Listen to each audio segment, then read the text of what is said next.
도대체 왜 미국 사람들은 이렇게 총기에 열광하는가? 라는 얘기를 해봐야 되겠습니다. 자, 이제 우리가 이제 미국 총 얘기를 하면은 많은 분들이 그렇게 얘기해요. 아, 거기가 원래 이렇게 총으로 건국된 나라라서 그래. 그렇죠. 네. 근데 또 그 얘기를 하시면서 어떤 장면을 생각하시냐면은 막 서부 개척 활극에서 막 팡팡팡팡 하면서 말 타고 팍 하는 거 이런 거 생각 많이 하세요. 그죠? 거박에 손뒤 땅을 개척하고 땅 따먹게 하고 그러면서 막 총 쏘고 거기가 원래 그래서 총하고 친해. 라고 생각들 하시는데 원래 미국의 총기 문화는 훨씬 그 전부터 있었어요. 아주 예전부터. 그 얘기를 하기 위해서 영국으로 건너갑니다. 명예혁명 들어보셨죠? 계속해서 이 영국 이제 왕실하고 의회하고 이제 격돌을 하는 거예요. 그래서 막 싸우다가 제임스 2세가 집니다. 그러니까 왕권이 져요. 그러면서 이 제임스 2세 딸이 결혼해서 잘 살고 있었는데 거기다가 얘기를 해요. 네가 와서 여기 왕위를 계승을 해라. 그래서 어쨌든 이 명예혁명을 통해서 이 이제 윌리엄하고 메리가 오니까 사인을 하게 만들죠. 왕위를 가져야 되니까 사인해요. 권리장전에. 근데 이 권리장전에 써 있는 문구가 하나 있었어요. 모든 시민들은 자신을 지키기 위해서 무장할 권리가 있다. 단 법이 정하는 범위 내에서. 일종의 이제 법만 어기지 않으면 뭐 총기를 들고 무장을 해도 된다라는 거잖아요. 근데 이 생각이 영국에서 미국으로 건너오게 됩니다. 왜냐면 영국에서 이주들을 하니까. 그것도 있지만 일단 신대륙에서 총은 그냥 살려면 갖고 있어야 돼요. 사냥을 하기 위해서 진짜 필요했어요. 맞아요.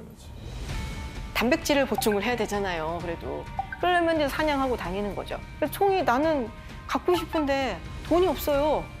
아, 그럼 대출. 그래서 대출해서 총 사게 해주고. 대출해주고. 네, 대출해서. 그리고 아니면은 뭐 정부가 좀 사갖고 대신 빌려주기도 하고 뭐 이런 식으로. 당연히 식민지에서의 남자라면 총을 가지고 있어야 되는 거죠. 나를 지키기 위해서. 그런데 여기서 정말 빼놓을 수 없는 총의 역사가 있습니다. 바로 민병대. 지금 이제 민병대 모습인데요. 그때만 하더라도 군대가 제대로 있는 것도 아니고 공권력이라는 게 없거든요. 경찰도 굉장히 나중에 생겨났어요, 미국 땅에서. 그런데 지금 이제 막 공동체를 만들어서 살기 시작을 했잖아요. 그런데 이걸 지켜야 되고, 뭐 인디언들이 습격을 할 수도 있고, 막 큰 동물들이 올 수도 있으니까. 그래서 야, 우리 뭐 가족, 우리 뭐 부인, 아이들 지키기 위해서 우리 한번 같이 모아서 힘을 합쳐서 뭐 민병대를 조직을 하자. 백인 남성 중에서 18살에서 45살까지는 민병대에 이제 가입을 하고 그게 굉장히 명예로운 거였어요. 민병대 하면은 혹시 뭐 떠오르는 인물이 있으신지? 전 지금 선생님 말씀 듣고 딱 생각이 났는데 네네. 예전에 LA 폭동 때 총을 들고 이제 한인타운을 습격하고 막 그랬었잖아요. 네네. 그때 이제 우리나라 한인분들이 군대 갔다 오신 분들이 모여서 총으로 군대 전술을 하면서 한인타운을 지키셨다 그러더라고요. 맞아요. 야, 역시 대한민국 군대 다녀와야 된다 막 그 생각했던 적이 있거든요. 민병대 하면 그 생각이 제일 먼저 나는. 저도 그 생각 되게 많이 했어요. 미국 민병대 하면 사실은 이제 떠오르는 인물이 하나 있는데 영상으로 함께 보여드리겠습니다. 네, 이게 이제 영화 패트리엇 늪속의 여우라는 영화예요. 지금 이제 보시다시피 멜 깁슨이 이 민병대를 이끄는 민병대장으로 나오죠. 그래서 막 이 민병대를 이끌고 용맹하게 싸워서 독립전쟁에 참가하는 뭐 그런 류의 이제 영화인데 아메리카 식민지 대륙이 아주 많은 유럽 국가들이 이제 탐내던 곳이었어요. 프랑스도 그 당시에 있었고 영국도 당연히 있었고 스페인도 있었고 결정적으로 사실은 영국하고 프랑스가 붙었죠. 그걸 이제 프렌치 인디언 전쟁이라고 하는데 이렇게 얘기를 하면은 이제 프랑스하고 인디언들하고 싸운 거야? 뭐 이렇게 생각하시는 분이 많아요. 근데 이 이름은 사실은 프랑스와 동맹을 맺은 인디언 부족들. 그래서 프렌치 인디언 전쟁. 그리고 영국을 도와준 인디언들도 있어요. 우리 잘 아는 체로키라든지 이러코이라든지 이런 부족들은 이제 영국을 도와줬는데 그래서 이제 막 전쟁을 해요. 그래서 영국이 이깁니다. 근데 사실은 유럽에서도 전쟁이 있었어요, 당시에. 지금도 그렇지만 전쟁을 다른 곳에서 두 개를 같이 수행한다는 게 굉장히 힘든 거거든요. 그리고 돈이 많이 들죠. 자, 일단 전쟁은 끝났는데 이 돈을 너무 많이 썼어요. 그러면 뭘 해야 돼요, 정부가? 세금을 걷어야죠.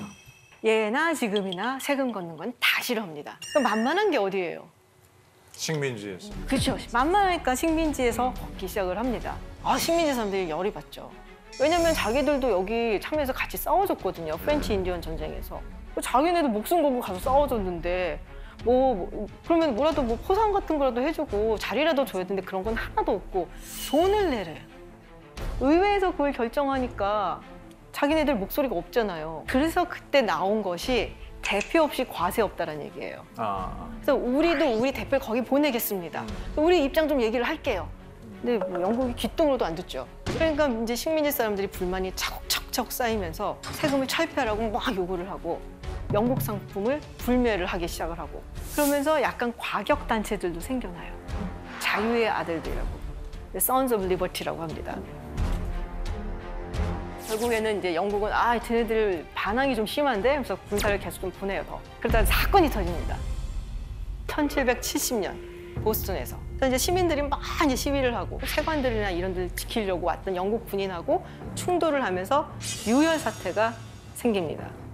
그래서 그걸로 인해서 보스턴 주민 5명이 사망을 해요. 식민지 주민들도 그렇고 영국도 그렇고 이대로 놔두면 안 되겠다는 생각을 하게 돼요. 식민지 주민들은 주민들대로 우리는 우리를 방어를 해야 될 거 아니에요? 총을 들자, 무기를 들자, 우리를 방어해야 돼, 지켜야 돼 라는 생각을 하게 되고 영국은 영국대로 안 되겠다.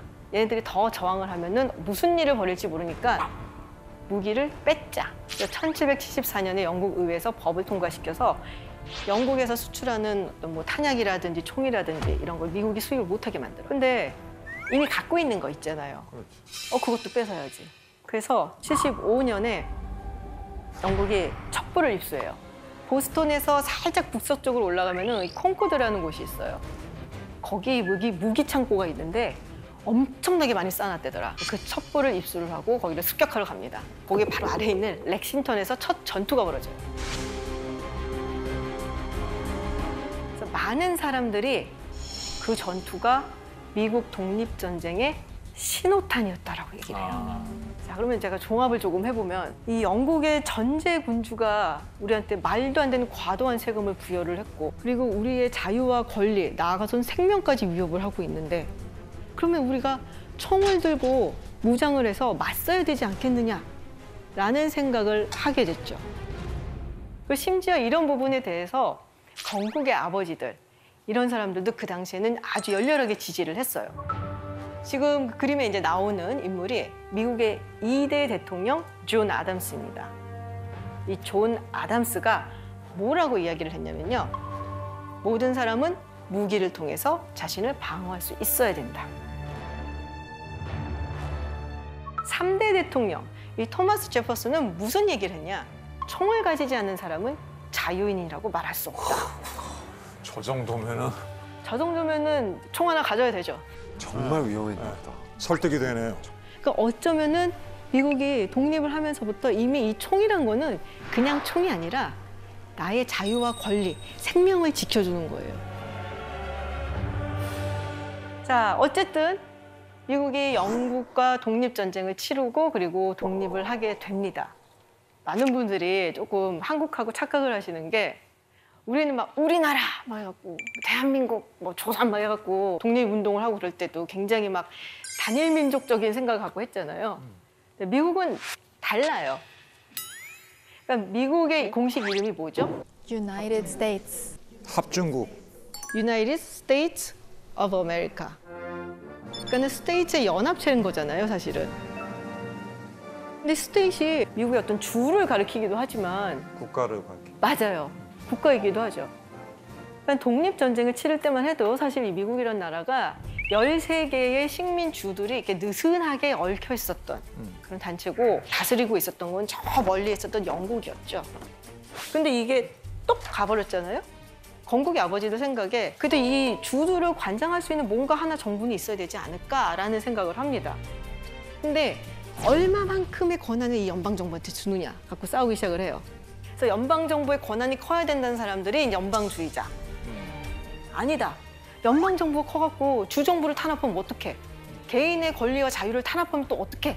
이게 왕처럼 되면 어떡해. 하는 사람들은 반연방주의자.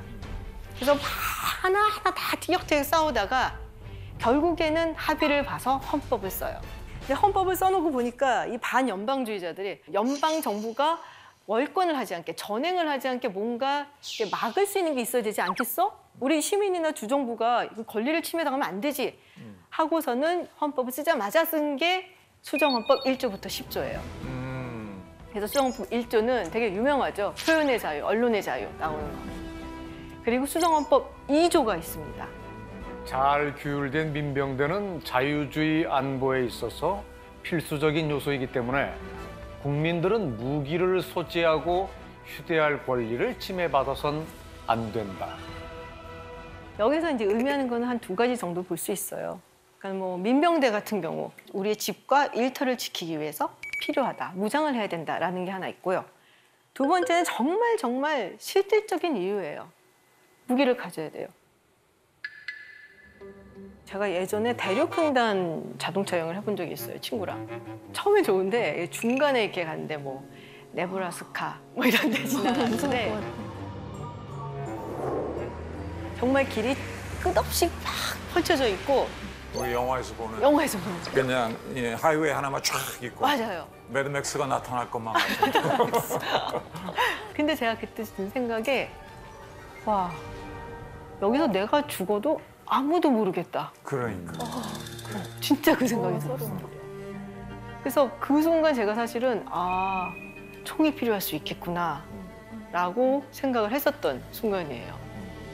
자, 근데 여기서 총기가 미국 전역으로 확산이 되는, 정말 가정으로 확산이 되는 계기가 하나 있었어요. 바로 남북전쟁이에요.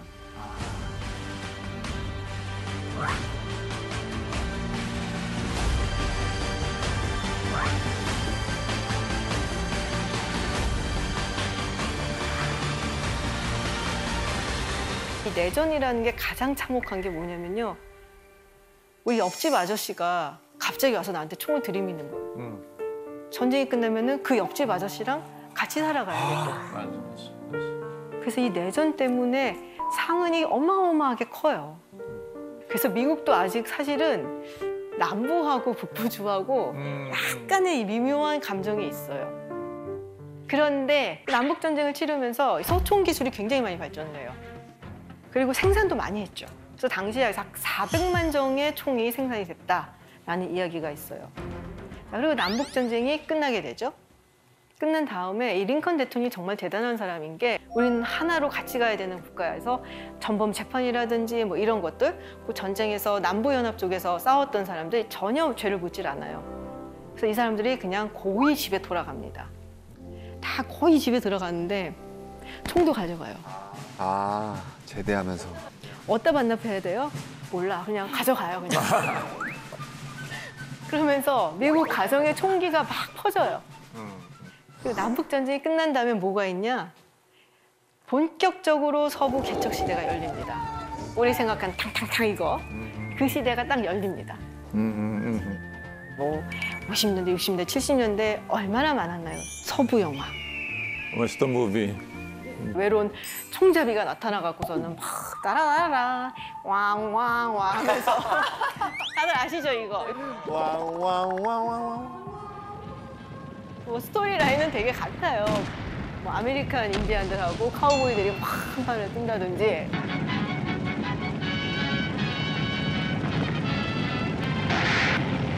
악당이 있고 보안관이 물리친다든지. 그야말로 이제 보안관이 목숨을 걸고 무법자를 처단하는 막 이런 거.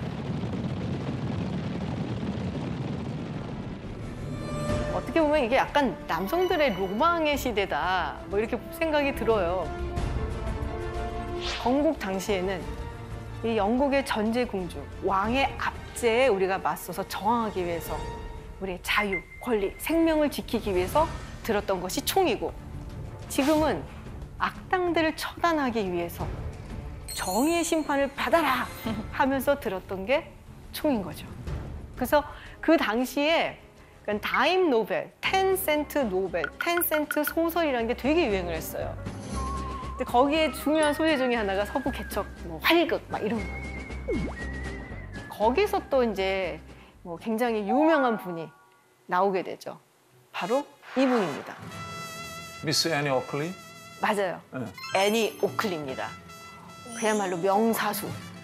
명사수. 어마어마하게 총을 잘 쏘는 여성이었다.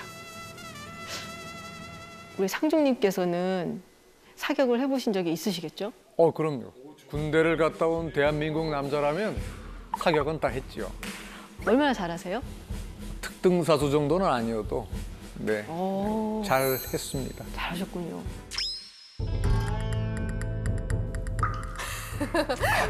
뭔가 저는 뭐 제 자랑은 아니지만 제가 원래 군 생활할 때 소총수였는데 네. 사격 실력을 인정받아서 제대할 땐 기관총 사수로 제대로 했습니다. 오, 뭐 기관총을 쏘면 거의 뭐 만발이었고요. 와. 네. 뭐 벌써 20년이 지난 이야기니까 이제 거짓말해도 모르겠죠. 와일드 웨스트. 명사수였다라고 말씀을 하셨는데 이 애니 오클리가 얼마나 총을 잘 쐈냐면은 12살 때 다람쥐의 머리를 관통을 했다라는 우와. 얘기가 있어요. 카드를 이렇게 탁 던지잖아요. 탁탁탁 해갖고서는 한 5, 6발을 쏴갖고 카드를 쪼개놓을 정도로 그만큼 잘했다라는 거예요. 근데 지금 이제 보시는 이 포스터 보면은 버팔로 빌스 웨스트라고 있잖아요. 이게 이제 1885년부터 웨스턴 활극이라든지 뭐 이런 걸 연극 같은 거라든지 이런 거 해서 애니 오클리가 함께 순회를 다닌 이제 공연이에요. 얼마나 인기가 많았냐면 영국까지 가요. 영국까지. 자, 그러니까 어떻게 보면은 이런 문화 콘텐츠가 대중들한테 인기를 많이 얻으면서 이 총잡이 같은 것도 굉장히 친밀하게 다가올 수밖에 없는 그런 시대였던 거죠. 그리고 이런 이미지를 대중 매체가 정말 많은 콘텐츠로 만들어내서 굉장히 익숙해진 거예요.